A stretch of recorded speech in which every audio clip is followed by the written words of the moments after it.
Hello and welcome, beloveds, to the Dr. Mumbi Show. My name is Dr. Mumbi Saraki. How you doing? How's everything going? I really do pray that you are well in all your ways and that you're moving into living life truly on your own terms. You know, it's so important, especially with the way the world is going. It is so important that we really start to digest every single news story, be local, domestic or international, through the stomach of the African mind, through our own narrative, through our own perspective.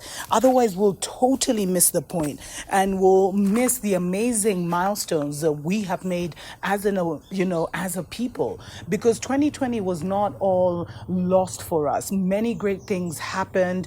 There was a lot of planned things, but from those planned things, we were able to achieve much good that has not been really reported on. And I think it's very important for us to take stock of that. With the whole Black Lives Matter protest last year, I definitely believe that the Black Lives Matter in the divided states was definitely a psyop. I think it captured the minds of our people and kind of went viral in Europe, and we saw many things happening. Because what many people don't know and what is not talked about by either our media, because most of our media is foreign owned here on the continent, or even, of course, by international publications, they're not going to cover a story that benefits us, is the growing calls by our governments for an equal playing field with, the former colonizers. And I don't know why they have to ask for it, but they've been constantly telling, countries in Europe to stop this paternalistic relationship, because a lot of like aid, for example, any foreign aid that African countries will get from many of these European countries will come with human rights contingencies. You know what I mean? So you'll be told, okay, we'll give you €1 billion, but you have to accept the LGBTQ agenda. You have to get your people vaccinated. You have to do that. And because our governments have been run by businessmen for so long, this has been the order of the day, where they've literally sold our souls to the devil over and over and over again. But it stops now. But there were many things that happened, especially with this discussion coming to the forefront. We saw at the end of last year, I think I covered this in a story earlier, where African presidents actually literally snubbed, an African European Union meeting conference. And then soon after that, Macron said that he was going to be having an Africa-France summit, and no African president was going to be invited. So there is a lot going on behind the scenes, and I think it's very important that we have our eyes open. But a lot happened with the Black Lives Matter movement.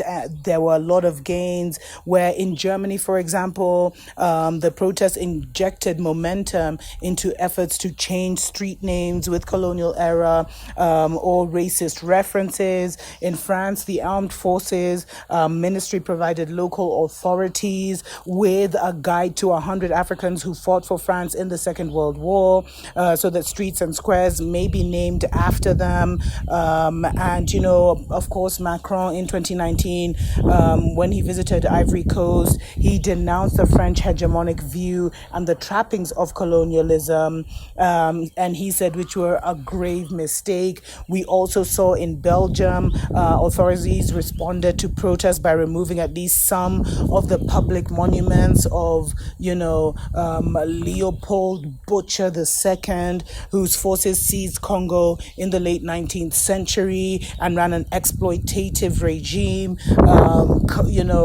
very brutal, that led to the death of millions of Congolese, even though King Leopold II never set foot in the Congo, man.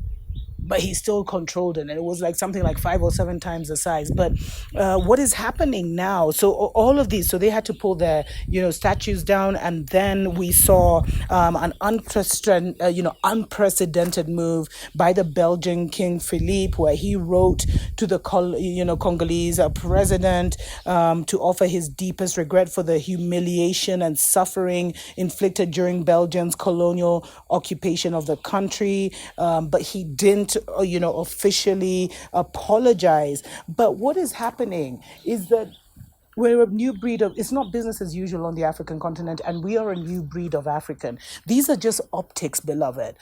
These are just optics. But as our African presidents start to realize more and more how unnecessary they are to the New World Order, Europe is going to be pushed into a corner and a hard place where they're going to have to go beyond optics, because 90%, I want to say, of the manufacturing plants across Europe rely on the raw materials of Africa. And Africa is now waking up and saying no. I mean, it's good that even Corona happened where, there was less demand for a lot of the copper, for a lot of the iron, and everything that the Matrix had made us dependent and reliant on actually crippled us. Because Africa was among, I think it was like 7 out of the top 10 fastest growing nations were African. But now seems to have regressed, Was it, and it was a pandemic. I told you, they never let a good crisis go to waste. And so, many African nations now, they were so reliant on just shipping their raw materials, our governments, not us as a people, but our governments, and on tourism. But now that is gone. The matrix has fallen. And it's time for our presidents to really get wise and listen to what the European Union is saying, what the president, don't take Macron for granted when he says he's not going to invite African presidents. They're taking a new tone with Africa that doesn't include you, Mr. President. So you'd better start coming back to your people. Because, when you go out there and you fail, we're the only ones who are still going to be here. Let me know what you think about this. Until next time, Tuko pamoja.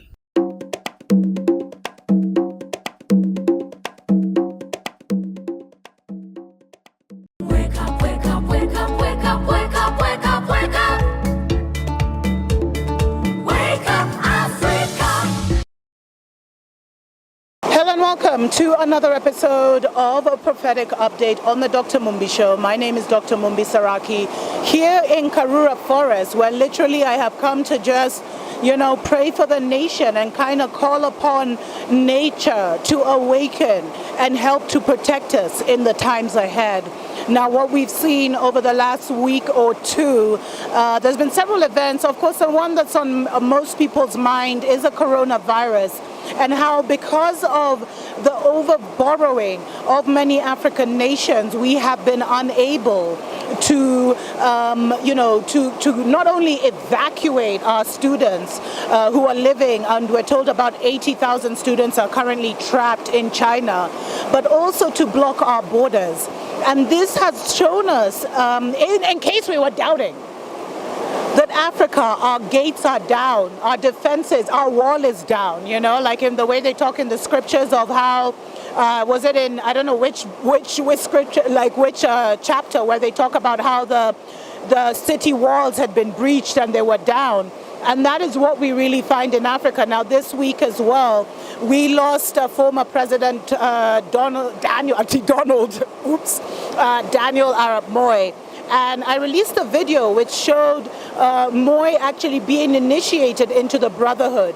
And what has happened is all our leaders, at least 99% of them, are part of the Order of the Malta or are part of the Freemason Brotherhood or are compromised in one way or another. That's the only way, especially these guys who you've been seeing clinging on to power for 20, 30 years without wanting to go anywhere. These were put there. These were like the colonial overlords that were put there to keep Africa in the neo-colonial system.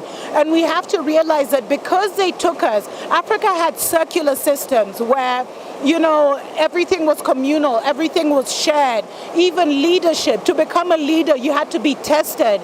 You had to, survive the test of time and all that before you were that. And of course, there were bloodlines for that. But that was really how it was done. But now we were taken out of that. So, and we were created this pyramid where we have a president at the top, the citizens, including the elders, including all the people who used to be involved in the decision-making process at the bottom, handing their power to this one corruptible and often corrupted person at the top of the pyramid through the vote. Because through the vote, you sign a covenant with the current government that says, yes, I agree to have a democracy or a dictatorship or this leader.